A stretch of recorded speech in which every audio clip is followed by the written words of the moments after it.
Okay, so I definitely already filmed this video last night, but my outfit is so cute today. Shit, and so is my hair. So we're filming it again. I should pull out my mic. Hold on. Okay, I literally just went on a full tangent about this book. One of the 5 books I checked out of the library this week. I just did a full tangent, went near tears. And it wasn't recording. Okay, so anyway, we're gonna go for it again. So the first book that I got from the library, it's The Invoice by Jonas Carlson. What I do want to mention is that it is a Swedish book translated into English. Basically, this guy, I'm actually already like halfway through this book. It's really short and sweet, and it's got like very like slice of life vibes, kind of like um, I think I would put it akin to like an art house film, but like in book form. So, like low budget indie vibes. There's not like a lot of sets, stuff like that. But yeah, so basically the invoice, this guy, he works part-time at a video store. He's definitely like living the like slow life. He's not like going for anything. He's happy just working at the video store part time and then coming home, and his daily routine pretty much just ends with watching a film and eating some pizza. And so, but then he gets an invoice in the mail from some national bureaucratic agency saying he owes 5 million kroners, something Swedish money essentially. And that's not a cheap amount of money by any means. And so he's calling the hotline like, "Hey besties, what's up?" Um, and like he gets stuck in the like queue for a really really long time, and then he finally gets through, and the lady's like being kind of condescending and rude to him because she's dealt with so many customers having the same freaking complaint. And oof, I thought I was gonna relate to this book based on the premise. Like I was like, oh my god, I'm gonna relate to this. Like the invoice, the 5 million kroners. Like I'm gonna relate, because as a American with ADHD, I think I ask all the right questions and all that stuff when I go to the doctor, when I go to like places that like are providing you a service or whatever. And then I get the bill and I realize somehow I have missed a question, and now I'm being charged a lot of money. And yeah, I've definitely dealt with some condescending customer service people, because they all think I'm fucking stupid. Oh, I can't say that. I don't. No, I think that's too far. You can't say the F word on YouTube, can you? But yeah, they all think I'm really stupid. And maybe I am, but maybe I'm just disabled, okay? Um, but yeah, and so I've definitely been in his situation before. Not 5 million, thank God. Imagine. But it'd be like, but I'm like poor, so like it'll be like $100 when I thought it was gonna be free, or something like that. And oh, the condescending remark she made, where she was like, "You thought it was going to be free? You thought you weren't gonna have to owe anything?" I was like, "Oh my God." Terrifying. But yeah, so this is one of the books I got. It looks like it's gonna be really good. I'm really enjoying it so far. It's exactly everything that I was hoping for. So then the next book I got out of the library, I promised all of these won't be like pseudo reviews, because I actually, the rest of the books that I have here I have not started yet at all. But yeah, so the next one we have is The Employees by Olga Ravin. This is a Danish book translated into English, and this one also, I picked this up for ostensibly the same reasons that I picked up The Invoice. Basically, like being a lower tier worker in capitalist America. Yeah, that's what this is giving, because I think my favorite part about this book is going to be the memos, because so basically, it's funny and doom drenched. The Employees chronicles the fate of the 6,000 ship. The human and humanoid crew members complain about their daily tasks in a series of staff reports and memos. And then there's like, oh, I'm sorry. But anyway, the ship takes on a number of strange objects from the planet New Discovery. The crew becomes strangely and deeply attached to them, even as tensions boil toward mutiny, especially among the humanoids. And what is not relatable about this? Like, this is like perfect Like again, it's giving art house, it's giving like art house film, it's giving like slice of life type of vibe, and I think I'm gonna be living for the memos, honestly, because I work in customer service. Or actually, I used to. I quit my job at the grocery store, and I've absolutely sworn off all customer service roles because I can't do it anymore. Like genuinely, I can't. Between the like short staffing, the low pay, and the absolutely disrespectful customers, like, and that's putting it mildly when I say disrespectful. I've had some very nasty people be nasty to me about things that are completely outside of my control over the years. Like, I have some really good horror stories. So as a person who is like such a hater um, of like the capitalist America machine or whatever, I think I'm gonna love this. The memos, I imagine the memos are gonna be really, really fun to read. So yeah, that's another one of the books I got. And then next, I got The Chosen and the Beautiful by Nhi Vo. This book has been a long time coming. I've been wanting to read it since it first came out, and I just haven't gotten around to getting my hands on it, and now I have it in my possession. This is basically a Great Gatsby retelling. I read The Great Gatsby for the first time in, well, actually, the only time, in my sophomore year of high school. I loved The Great Gatsby. I loved the vibes. Like, I don't know if it would hold up today if I read it today. I'm gonna be totally honest. So like I'm saying like, oh my god, I love the vibes. I love the book so much.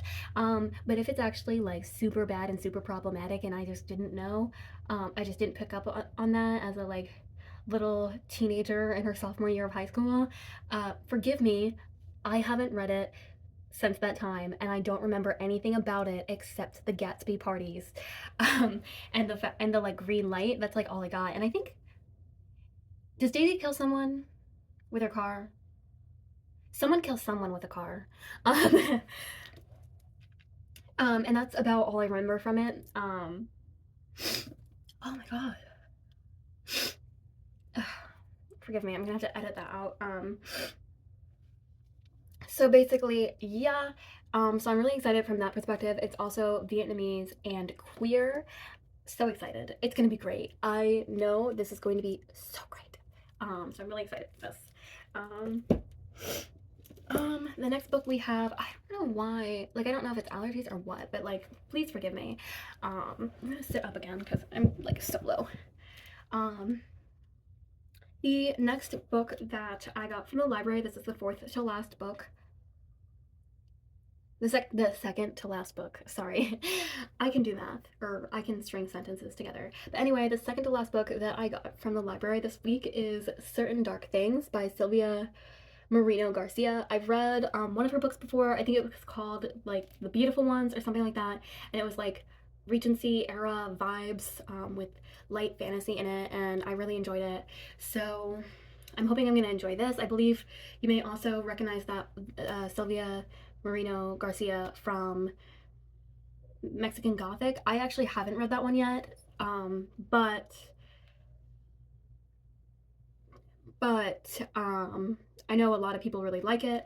This book does have a vampire, so I'm really excited about that. It takes place in Mexico City, and basically this garbage collector person, like, okay, so there's a vampire, and the vampire like just like slips into this garbage collecting street kids life, and they are trying to get to South America, and there are cops, and vampire gang rivalries, and it just sounds like everything. So I'm really excited to read this book then.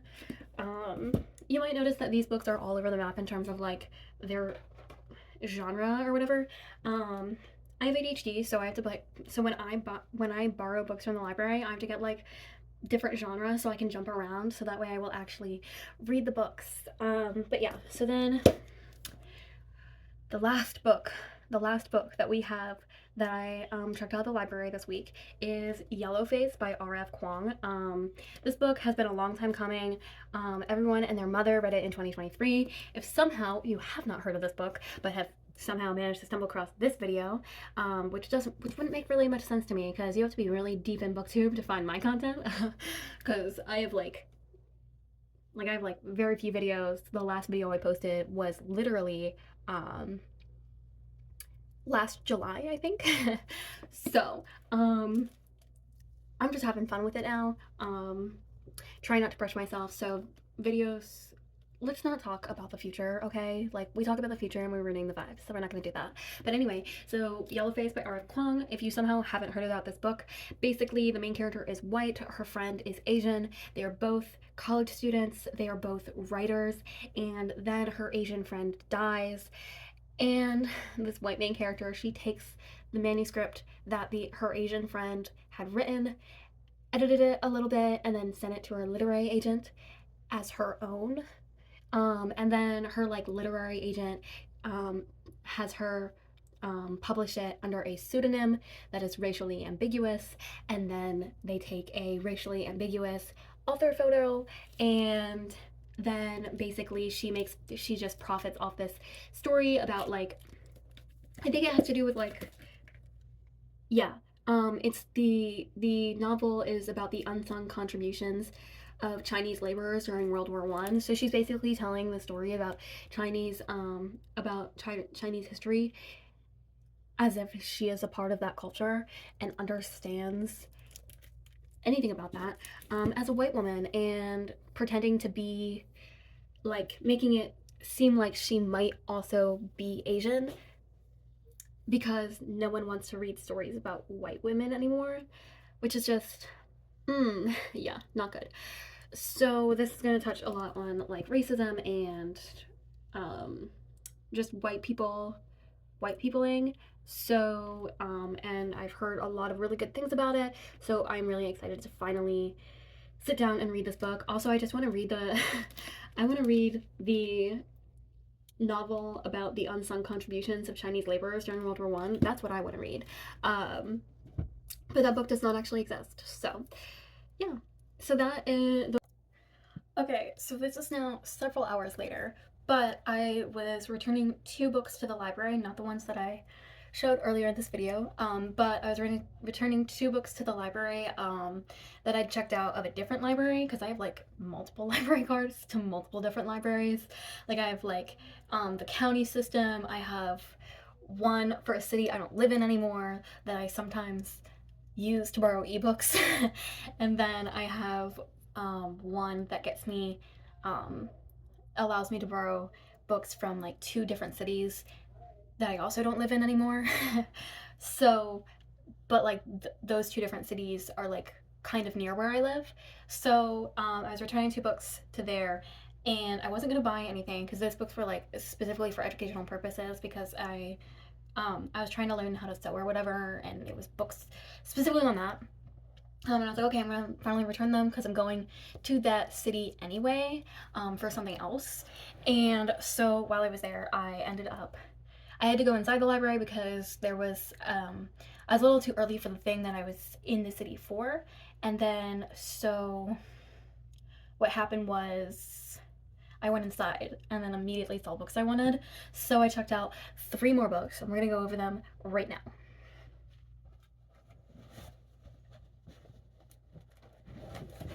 Oh, and these ones are thick, so I don't know how I'm expecting myself to read all these books, because these ones that I have here, they have to be returned by the 30th, and the books that I got earlier this week have to be returned by the 23rd. I'm just hoping I like breeze through a lot of these books. But so first, this one is the first one that caught my eye, but not the first one I actually ended up reading the summary of. It's called Super Fake Love Song by David Yoon. Basically, this guy, I guess he has a girl over or something, because she sees his brother's bedroom, which is like total like rock band vibes, and she's like, oh my god, that's so sick. And he's like, yeah, it's totally my room. And I'm totally in a rock band. So then he has to like pretend to be in a rock band because he really likes this girl or whatever. And then he has to like figure out what he's gonna do now, because he actually starts to enjoy the vibe, because he and his friends like form a fake rock band or whatever. And then he starts to actually enjoy it, and so now he's like, what do I do? So I think it's gonna be fun. It's like a YA read. I think it's just gonna be like a cute little fun time. And then this next book is the second book that caught my eye, but the first one I read the summary of, and it is, oops, It is called Roxy, and if you see there, it's RX Oxy. Wait, so it might actually be pronounced RX Oxy, you know, like oxytocin. Um, I find that this interesting that it is a YA book, but it is. It's by Neil Shusterman and Jared Shusterman. Siblings, dating, not sure. Um, but probably one of those two. But basically, the whole thing is I'm just going to read a little bit of the summary because it's really short. Humans know the party goers simply as narcotics, opioids, drugs. But here they are malevolent gods toying with the fates of mortals. Roxy and Addison have made a wager to see who can be lethal the quickest. Isaac and Ivy Raimi are their targets. Ivy is understimulated and overmedicated. Isaac is desperate to push past an ankle injury that may jeopardize his chances for a soccer scholarship. They are perfect marks for Roxy and Addison. This is the start of a race to the bottom that will determine life and death. One Raimi will land on their feet. The other will be lost to the party. The only question is, which one? And does that not sound amazing? And as a person who is also chronically understimulated because I have ADHD, this sounds like it's going to be just like a great fun time, and I'm really excited to read it. And then we have the final book I got from the library, and it's called It's Not Like It's a Secret by Misa. It's in cursive. Why are we writing in cursive? I don't like this. Sugiura? Question mark. It's in cursive, and it's an ethnic name, so it's a double whammy. I tried my best. I'm so sorry if I butchered it. But basically, it's another YA novel. All three of these are YA.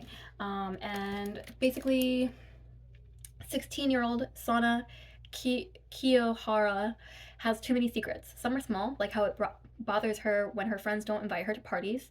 Relatable. Me in high school. Some are big, like the fact that she's pretty sure her father's having an affair. And then there is the one that she barely even admits to herself, the one about how she might have a crush on her best friend. And then, like, it kind of goes through a whole thing where Sana's new friend Caleb has more than friendly feelings for her, and things with her dad feel like they're coming to a head. She always figured that the hardest thing would be to tell people that she wanted to date a girl, but as Sana quickly learns, telling the truth is easy. What comes after it, though, is a whole lot more complicated, and that sounds amazing and so interesting. And one of the things I read her author bio a little bit because I wanted to learn a little bit more about like her and like the book or whatever. And so she is a high school English teacher, and during her years in the classroom, she met the many wonderful Asian, Latinx, and LGBTQ students who inspired her to write It's Not Like It's a Secret. And so I'm really intrigued and excited to see where this goes, because it's not really about, like, the secret is not that she is gay. It is everything else. So I'm just really excited to see where this goes, and I think it's really cute, and I think I'm gonna love this book, and I think it might be super wholesome vibes. So yeah, I'm really excited for that. So that is now officially all of the books I've gotten from the library recently. And until the next video.